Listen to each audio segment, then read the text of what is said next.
Cien años de soledad, fragmento capítulo 18.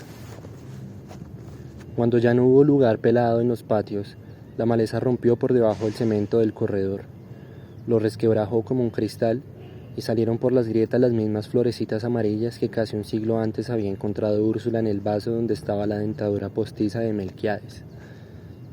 Sin tiempo ni recursos para impedir los desafueros de la naturaleza, Santa Sofía de la Piedad se pasaba el día en los dormitorios, espantando los lagartos que volverían a meterse por la noche. Una mañana vio que las hormigas coloradas abandonaron los cimientos socavados, atravesaron el jardín, subieron por el pasamanos donde las begonias habían adquirido un color de tierra y entraron hasta el fondo de la casa. Trató de matarlas primero con una escoba, luego con insecticida y por último con cal. Pero al otro día estaban otra vez en el mismo lugar, pasando siempre tenaces e invencibles. Fernanda, escribiendo cartas a sus hijos, no se daba cuenta de la arremetida incontenible de la destrucción. Santa Sofía de la Piedad siguió luchando sola, peleando con la maleza para que no se entrara en la cocina, arrancando de las paredes los borlones de telaraña que se reproducían en pocas horas, raspando el comején. Pero cuando vio que también el cuarto de Melquiades estaba telarañado y polvoriento, así lo barriera y sacudiera 3 veces al día, y que a pesar de su furia el limpiador estaba amenazado por los escombros y el aire de miseria que solo el coronel Aureliano vendía, y el joven militar habían previsto, comprendió que estaba vencida. Entonces se puso el gastado traje dominical, unos viejos zapatos de Úrsula y un par de medias de algodón, que le había regalado Amaranta a Úrsula, e hizo un atadito con las 2 o 3 mudas que le quedaban. Me rindo, le dijo Aureliano, esta es mucha casa para mis pobres huesos. Aureliano le preguntó para dónde iba, y ella hizo un gesto de vaguedad como si no tuviera la menor idea de su destino. Trató de precisar, sin embargo, que iba a pasar sus últimos años con una prima hermana que vivía en Riohacha. No era una explicación verosímil. Desde la muerte de sus padres no había tenido contacto con nadie en el pueblo, ni recibió cartas ni recados, ni se le oyó hablar de pariente alguno. Aureliano le dio 14 pescaditos de oro, porque ella estaba dispuesta a irse con lo único que tenía, 1 peso y 25 centavos. Desde la ventana del cuarto, él la vio atravesar el patio con su atadito de ropa, arrastrando los pies y arcada por los años, y la vio meter la mano por un hueco del portón para poner la aldaba después de haber salido. Jamás se volvió a saber de ella.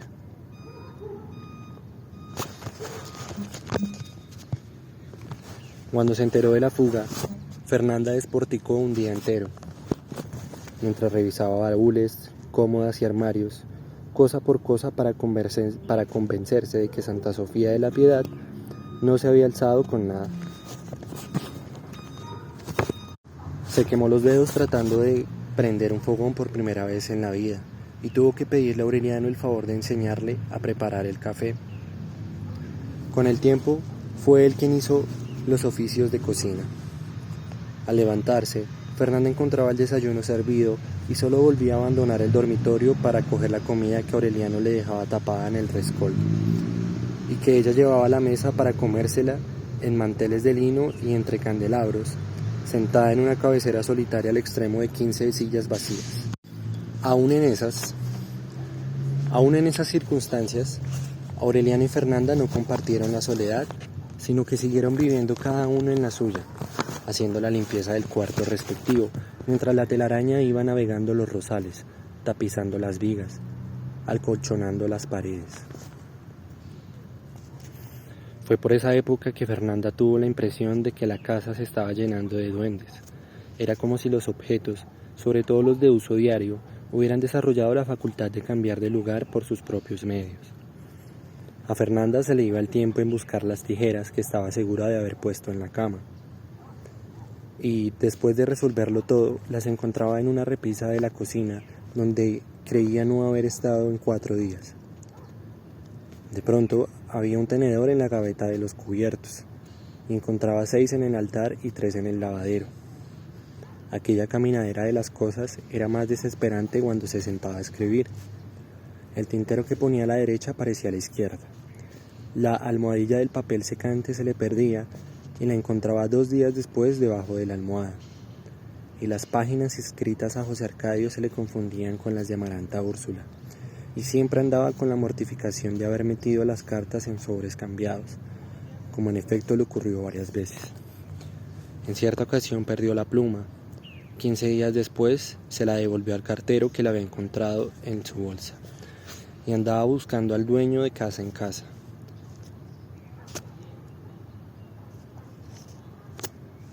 Al principio ella creyó que eran cosas de los médicos invisibles, como la desaparición de los presarios, y hasta empezó a escribirles una carta para suplicarles que la dejaran en paz, pero había tenido que interrumpirla para hacer algo, y cuando volvió al cuarto no solo no encontró la carta empezada, sino que se olvidó del propósito de escribirla.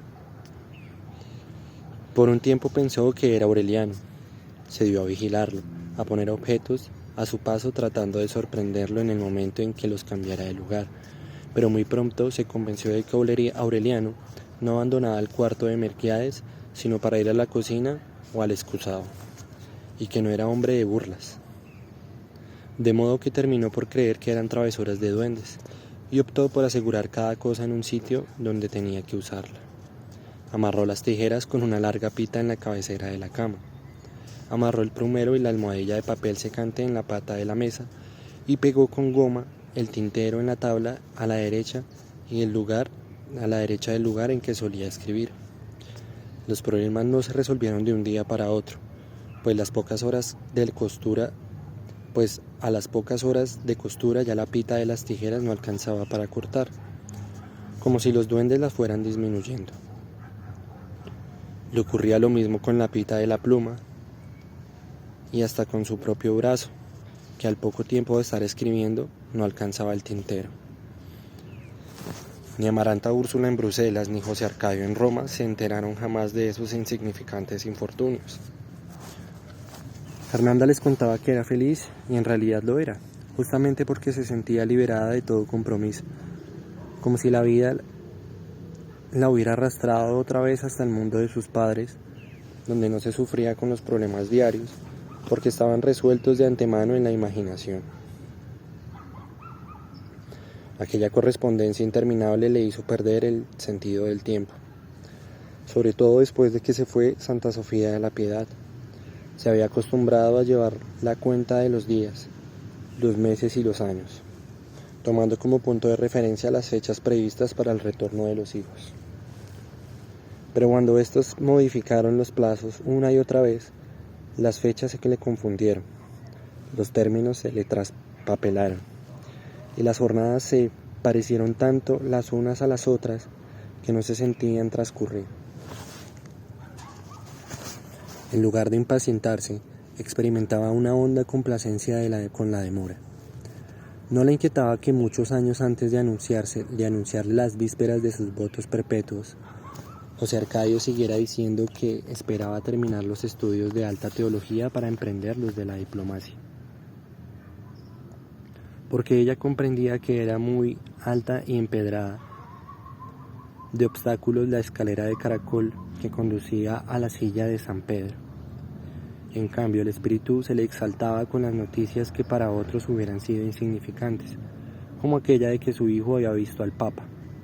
Experimentó un gozo similar cuando Amaranta Úrsula le mandó a decir que sus estudios se prolongaban más del tiempo previsto porque sus excelentes calificaciones le habían merecido privilegios que su padre no tomó en consideración al hacerle las cuentas.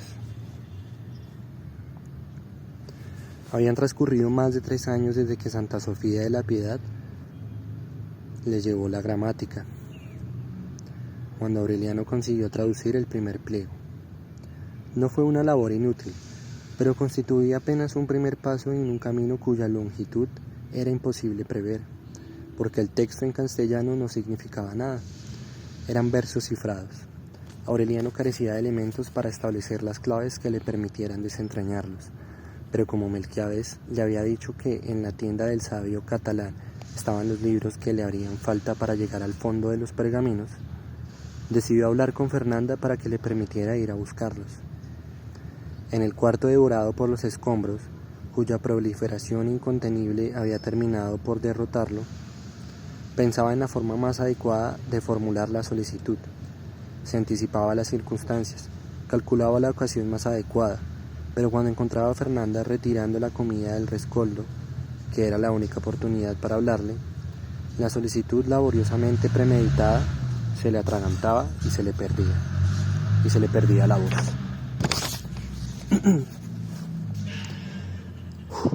Fue aquella la única vez en que la espió. Estaba pendiente de sus pasos en el dormitorio.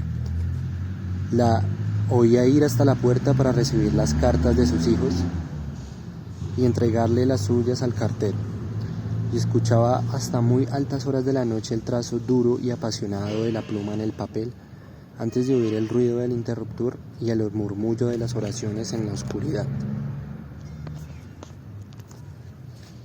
Solo entonces se dormía, confiando en que el día siguiente le daría la oportunidad esperada. Se ilusionó tanto con la idea de que el permiso no se le sería negado, que una mañana se cortó el cabello que ya le daba a los hombros. Se afeitó la barba enmarañada, se puso los pantalones estrechos y una camisa de cuello postizo que no sabía de quién había heredado, y esperó en la cocina a que Fernanda fuera a desayunar.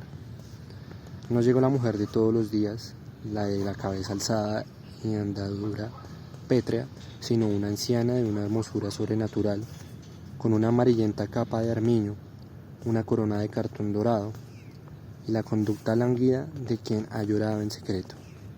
En realidad, desde que lo encontró en los baúles de Aureliano II, Fernanda se había puesto muchas veces el apolillado vestido de reina.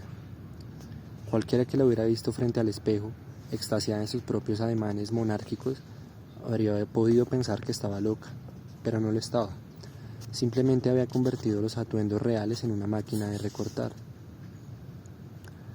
La primera vez que se los puso no pudo evitar que se le formara un nudo en el corazón y que los ojos se le llenaran de lágrimas, porque en aquel instante volvió a percibir el olor del betún de las botas del militar que fue a buscarla a su casa para ser la reina, y el alma se le cristalizó con la nostalgia de los sueños perdidos. Se sintió tan vieja y acabada, tan distante de las mejores horas de su vida, que inclusive añoró las que recordaba como las peores. Y solo entonces descubrió cuánta falta hacían las ráfagas de orégano en el corredor, y el vapor de los rosales al atardecer, y hasta la naturaleza bestial de los advenedizos. Su corazón de ceniza apelmazada, que había resistido sin quebrantos a los golpes más certeros de la realidad cotidiana, se desmoronó a los primeros embates de la nostalgia. La necesidad de sentirse triste se le iba convirtiendo en un vicio a medida que la desbastaban los años. Se humanizó en la soledad. Sin embargo, la mañana en que entró en la cocina y encontró con una taza de café que le ofrecía un adolescente óseo y pálido, con un resplandor alucinado en los ojos, la desgarró el zarpazo del ridículo. No solo le negó el permiso, sino que desde entonces le cargó las llaves de la casa en la bolsa donde guardaba los pesarios sin usar. Era una precaución inútil, porque de haberlo querido Aureliano hubiera podido escapar y hasta volver a casa sin ser visto. Pero el prolongado cautiverio, la incertidumbre del mundo, el hábito de obedecer, habían resecado en su corazón las semillas de la rebeldía. De modo que volvió a su clausura, pasando y repasando los pergaminos y oyendo hasta muy avanzada la noche los sollozos de Fernanda en el dormitorio. Una mañana fue, como de costumbre, a prender el fogón y encontró en las cenizas apagadas la comida que había dejado para ella el día anterior. Entonces se asomó al dormitorio y la vio tendida en la cama, tapada con la capa de armiño, más bella que nunca y con la piel convertida en una cáscara de marfil. 4 meses después, cuando llegó José Arcadio, la encontró intacta.